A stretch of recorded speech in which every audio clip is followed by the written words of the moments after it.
Welcome to RTV. నేను మీ Srinivas.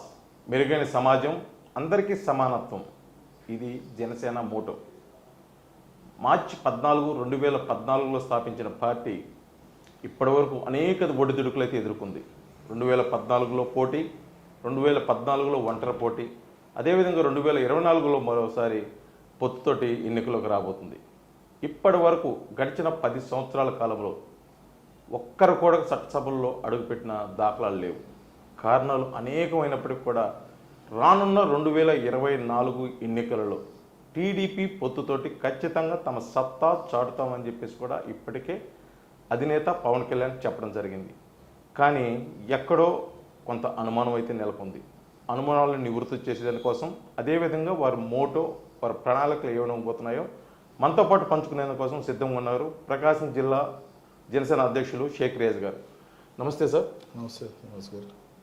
Janasena party అంటే ప్రజల పార్టీ, అందరినీ కలుపుకుని పోయేదానికోసం, మెరుగైన సేవ కోసం అని చెప్పేసి స్థాపించడం జరిగింది. కానీ ఇప్పటి వరకు జనాలు ఆదరించిన దాఖలాలు అయితే కనిపించలేదు గడిచిన 10 సంవత్సరాల్లో. ఈ 2024 ఎన్నికలకు ఏ విధంగా సిద్ధమవుతుంది జనసేన పార్టీ? అంటే ప్రజలు జనసేన పార్టీని ఆదరిస్తున్నారండి. ఆదరించడే లేదనేది కాదు. ఒక మార్పు కోసము పవన్ కళ్యాణ్ గారు జనసేన పార్టీని స్థాపించడం జరిగింది. 14లో మార్పు కోసం స్థాపించి, ఎందుకంటే 2014లో రాష్ట్ర విభజన తర్వాత రాష్ట్రానికి అప్పులు ఇచ్చేసి రాష్ట్రాన్ని విభజించినటువంటి తీరు నచ్చక ఆ రోజు ప్రజల కోసము జనసేన పార్టీని స్థాపించిన తర్వాత ఆంధ్ర రాష్ట్రం అన్యాయం అయిపోతుంటే ఒక సమర్థవంతమైనటువంటి నాయకుడు ఈ రాష్ట్రాన్ని పరిపాలించాలని చెప్పి ఆ రోజు ఈ రాష్ట్రంలో తెలుగుదేశం పార్టీకి, అలాగే కేంద్రంలో బీజేపీ పార్టీకి జనసేన పార్టీ మద్దతు ఇవ్వడం జరిగింది. ఆ రోజు 2 పార్టీలు కూడా కేంద్రంలో కానివ్వండి, రాష్ట్రంలో కానివ్వండి ప్రభుత్వాన్ని స్థాపించినవి. దాని తర్వాత 2019 ఎన్నికలు కొన్ని పాలసీల పరంగా మేము విడిపోయి పోటీ చేయాల్సి వచ్చింది.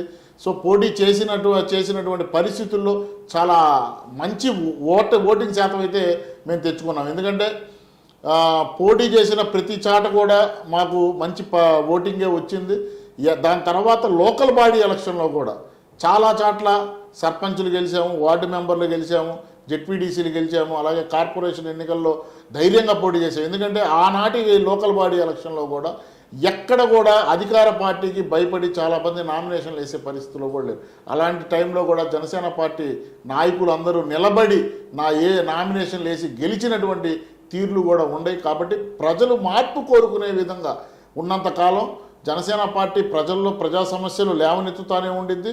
2024కి తెలుగుదేశం పార్టీ, జనసేన పార్టీ ఇరువురు కలయికలో ఆంధ్ర రాష్ట్రంలో ప్రభుత్వాన్ని స్థాపించబోతుంది. మార్పు కోసం స్థాపించిన జనసేన పార్టీ ఒంటరిగా పోరాటం, అదేవిధంగా ఎన్నికల్లో పోటీ చేసే దానికోసం ఇంకా ఎంత సమయం కావాలంటారు? అంటే ఇక్కడ ఒంటరిగా పోటీ చేస్తామా లేకపోతే ఎలా పోటీ చేస్తామా అనేది కాదండి. ప్రతి రాజకీయ పార్టీకి కూడా 40 ఏళ్ళ ఉన్నటువంటి అనుభవం ఉన్నటువంటి తెలుగుదేశం పార్టీ కానివ్వండి, లేకపోతే 125 సంవత్సరాల అనుభవం గల కాంగ్రెస్ పార్టీ కానివ్వండి, ప్రతి పార్టీ కూడా ఎన్నికలప్పుడు ఏదో పార్టీతో పొత్తులు పెట్టుకుంటానే ఉంటాయి. కాబట్టి ఎన్నికలప్పుడు ఓట్లు చేల్చకుండా ప్రజలకి మంచి చేసే పార్టీలతో మేము స్నేహస్తం ఇస్తాము. జనసేన పార్టీ అధినేత పవన్ కళ్యాణ్ చరిష్మా మీటింగులకి, సమావేశాలకి, ర్యాలీలు బట్టికే ఉంటుంది. కానీ ఓటింగ్కి వచ్చేసరికి ఎక్కడో ఒక చిన్న తేడాతోటి ఓటింగ్ శాతం లేదు అని చెప్పేసి బహిర్గతంగా పవన్ కళ్యాణ్ చెప్పిన సందర్భాలు అయితే ఉన్నాయి. దానికి కారణాలు ఏమండి అంటారు? అంటే పవన్ కళ్యాణ్ గారికి చరిష్మా ఉన్నమాట వాస్తవం. అలాంటి చరిష్మా గలటువంటి నాయకుడు ఈ ఆంధ్ర రాష్ట్రంలో ఎవరూ లేరు. మాకున్నటువంటి ఆ లోపాన్ని కూడా పవన్ కళ్యాణ్ గారు ఏదైతే చెప్పారో, ఓటర్లుగా మలుచుకోవాలి, పోలింగ్ బూత్లో ఓటు వేసే విధంగా మనోళ్ళు అందరూ ఉండాలి అని చెప్పేసి ఆ విధంగా కొన్ని శిక్షణా తరగతులు కూడా మా యొక్క కార్యకర్తలకు కూడా పవన్ కళ్యాణ్ గారు త్వరలోనే ఇవ్వబోతున్నారు. ఎట్టి పరిస్థితుల్లో జనసేన పార్టీ కార్యకర్తల్ని అందరినీ కూడా పార్టీ వైపు నడిపించి ఏ విధంగా అయితే జనసేన పార్టీ మీటింగ్లకి పబ్లిక్ వస్తున్నారో అదేవిధంగా ఓటింగ్ రేపు 24 ఎలక్షన్లో కూడా జనాలు అదేవిధంగా ఓట్లు వేయడానికి కూడా రేపు సిద్ధపడతారని చెప్తున్నాం. జనసేన పార్టీ ఆవిర్భావం దగ్గర నుంచి కూడా జనసేన పార్టీ టీడీపీకి మద్దతుగా కేంద్రంలో ఉన్న బీజేపీకి ఒక ఆయుధంగా సాధనంగానే పనిచేస్తుంది తప్పితే అది పూర్తి స్థాయిలో రాజకీయ పార్టీ కాదు, ప్రజలకు ఎటువంటి మేలు చేయలేనిది ఒక ప్రచారం అయితే ఉంది. దీని మీద మీరేమంటారు? అంటే ప్రజలకు మేలు చేయాలంటే ముందు అధికారం ఇవ్వాలండి. జనసేన పార్టీకి ఒక్కసారి అధికారం ఇచ్చిన తర్వాత ప్రజలకు మేలు చేశారా లేదా అని అడగాలి. ఎందుకంటే మేము 2019 ఎన్నికల్లో ఓడిపోయిన తర్వాత ప్రజాక్షేత్రంలో ఉన్నటువంటి ఏకైక పార్టీ జనసేన పార్టీ. ఏ సమస్య వచ్చినా సరే ఆంధ్ర రాష్ట్రంలో ఈ రాష్ట్ర ముఖ్యమంత్రి వైఎస్ జగన్మోహన్ రెడ్డిని మొట్టమొదటిసారిగా అడ్డుకుంది జనసేన పార్టీ. మొదటి నుంచి ప్రశ్నించింది జనసేన పార్టీ. మేము ప్రజల పక్షాన ఉన్నాం, మాకు అధికారం లేదు. ఈ రాష్ట్రంలో జగన్మోహన్ రెడ్డి ముఖ్యమంత్రి అయిన తర్వాత 3,000 మంది కౌలు రైతులు ఆత్మహత్యలు చేసుకుంటే ఒక్క వైఎస్ఆర్సీపీ పార్టీ నాయకుడు కానీ ఎవరైనా వచ్చారండి? పవన్ కళ్యాణ్ గారు ఆయన సొంత డబ్బులు పెట్టుకొని ఈరోజు ఆ యొక్క కుటుంబాలకి పరామర్శించి భరోసా ఇచ్చి నేను ఉండాలని చెప్పి వచ్చాడు. ఇసుక దొరక్క ఈరోజు రోజువారీ కూలీలు రోడ్డున పడి ఈరోజు ఆకలితో ఉంటే వాళ్ళకి భరోసానిస్తూ పవన్ కళ్యాణ్ గారు రోడ్డు మీదకి రావాల్సి వచ్చింది. అలాగే ఎన్నో సమస్యలు ఈరోజు పవన్ కళ్యాణ్ గారు తీర్చినటువంటి పరిస్థితులు ఉన్నాయి. ఒక్క అవకాశం పవన్ కళ్యాణ్ గారికి ఇవ్వండి, మేము అదే అడుగుతున్నాం. ఈ రాష్ట్రానికి రూపురేఖలు మార్చబోయేది పవన్ కళ్యాణ్ గారు అని చెప్పేసి జనసేన పార్టీ నాయకులుగా మేము చెప్తున్నాం. పవన్ కళ్యాణ్కి అవకాశం ఇవ్వడానికి 2014లో మద్దతు తెలిపారు, 2019లో ఒంటరి పోరాటం, మళ్ళీ 2024లో టీడీపీతో పొత్తుతోటి ఎన్నికలకైతే సిద్ధమవుతుంది. ఇటువంటి పరిస్థితుల్లో ఏ విధంగా అవకాశం ఇస్తారంటారు ప్రజలు? అంటే పొత్తుల్లో వెళ్ళటం అనేది ఇందాక కూడా చెప్పాను. పొత్తులు అనేవి రాజకీయ పార్టీలు, 2 రాజకీయ పార్టీలు అవగాహన కుదుర్చుకొని అధికారంలో రావటానికి అన్నటువంటి ఎత్తులు పై ఎత్తులు అనేవి ఉంటాయి.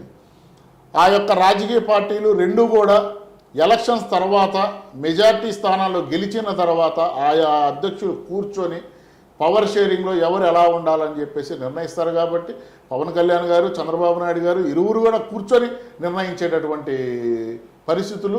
వాళ్ళిద్దరూ కూర్చొని ఎట్టి పరిస్థితుల్లో కూడా జనసేన పార్టీ ఈ ప్రభుత్వంలో ఉండే విధంగానే చంద్రబాబు నాయుడు గారు, పవన్ కళ్యాణ్ గారు నిర్ణయం తీసుకోబోతున్నారు. మీరు అనుకున్న విధంగా 2024లో టీడీపీ జనసేన పొత్తు విజయం సాధించిన పక్షంలో చంద్రబాబు నాయుడు రాజకీయ అనుభవం ముందు పవన్ కళ్యాణ్ ముఖ్యమంత్రి అవుతాడా? మీకు నమ్మకం ఉందా? ఇక్కడ మేము ఒకటి చెప్పదలుచుకున్నామండి. ఈ రాష్ట్ర భవిష్యత్తు కోసం పవన్ కళ్యాణ్ గారు తెలుగుదేశం పార్టీతో పొత్తు పెట్టుకున్నాం. ఇప్పుడున్న పరిస్థితుల్లో ఎన్నికల ముందు ముఖ్యమంత్రి అభ్యర్థి ఎవరనేది సమాధానం కాదు.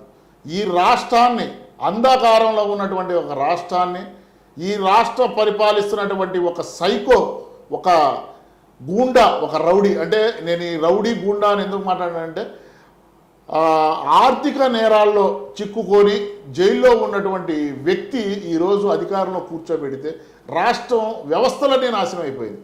వాటన్నిటిని గాడిన పెట్టాలంటే ఇప్పుడు ఉన్నటువంటి మన ముందు సీఎం ఎవరు అనేది కాదు, రాష్ట్రానికి సమర్థమైనటువంటి నాయకత్వం కావాలి.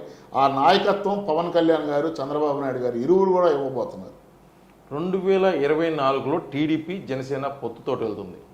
అందరికీ తెలిసిన విషయం ఏంటంటే ప్రభుత్వాన్ని స్థాపించే దానికోసమేసి వీళ్ళైతే పొత్తులతోటి ఎన్నికలకు సిద్ధమవుతున్నారు అంటున్నారు. కానీ ఇక్కడ తెలియని సమస్య ఒకటి ఉంది.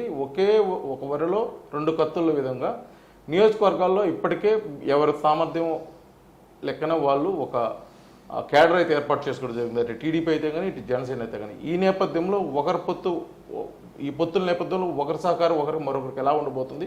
అది వీలైద్దని మీరు అంటున్నారు. అంటే 100% వీలైద్దండి. ఎవరైనా, ఏ పార్టీ నాయకులైనా పొత్తు ధర్మం పాటించాల్సిందే. ఈ రాష్ట్ర భవిష్యత్తు కోసం పొత్తు ఎవరిని డిసైడ్ చేసినా, ఇప్పుడు ఉదాహరణకి ఒంగోలు సీటు ఉంది, ఇక్కడ జనసేన పార్టీకి కేటాయించినా లేకపోతే తెలుగుదేశం పార్టీకి కేటాయించినా ఇరువురం కూడా కలిసి పనిచేయాల్సినటువంటి పరిస్థితి.